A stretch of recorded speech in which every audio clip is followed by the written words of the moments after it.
Hi everyone, my name is Camille and I'm the founder of the Float Spa. Today is part 2 of our Mindful Networking series, and this one is specifically aimed at those that have been to many networking events, serial networkers as they may call themselves. So there's no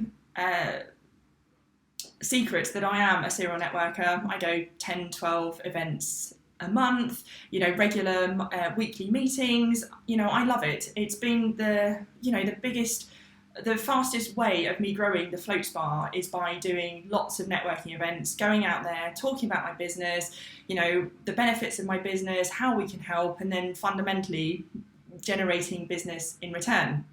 But I wanted to share some tips because I go to a lot of events and I see lots of people that go and, I think that they could make better connections and the result is probably get more business out of it.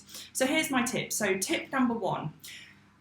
We offer lots and lots of services at the Float Spa, and I try not to constantly talk about all the different services that we offer, and each week or month I just hone in on one specific topic. So that could be the latest update, some training, a new service that I've offered, some new piece of legislation, something along those lines that's just something new and something to update people, just so you keep your business in the forefront of other people's minds.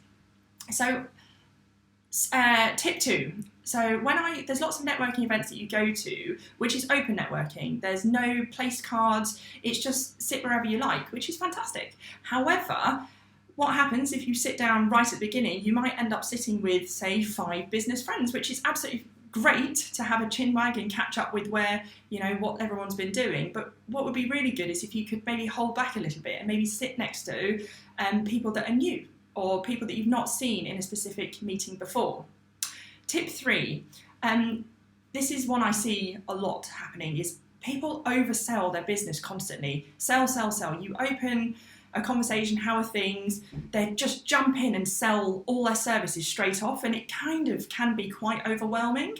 What I try to do is just sit back just for a few minutes, just listen to what people are trying to say, and when you do that, you kind of learn a little bit about the person behind the business. But my biggest tip here is just to stop, listen to what they've got to say, because it could be a new client that they just acquired, which you've been looking and dying to meet. And then all of a sudden you've got a potential new business lead, and all it took was just hanging back a little bit and listening to what the other person had to say.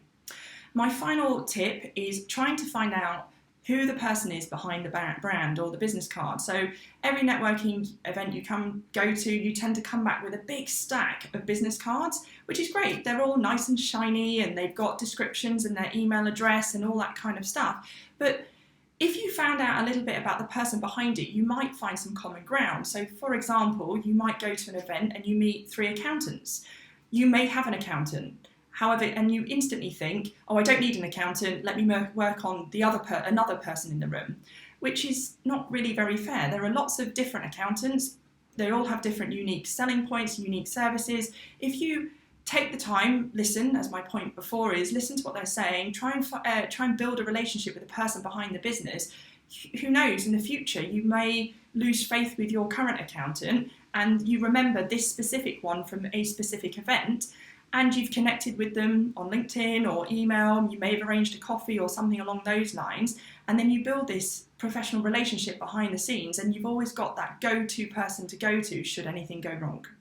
When you get your big stack of business cards, why don't you go on LinkedIn straight away? Drop them an email. If you've listened to what they've got to say, when you communicate with them or when you drop them an email, just refresh their memory. So talk about something that was discussed in the meeting, because you will make better lasting connections that way, and then you'll always be in the forefront of people's minds. So that's Camille from the Float Spa with my tips on mindful networking. Thank you.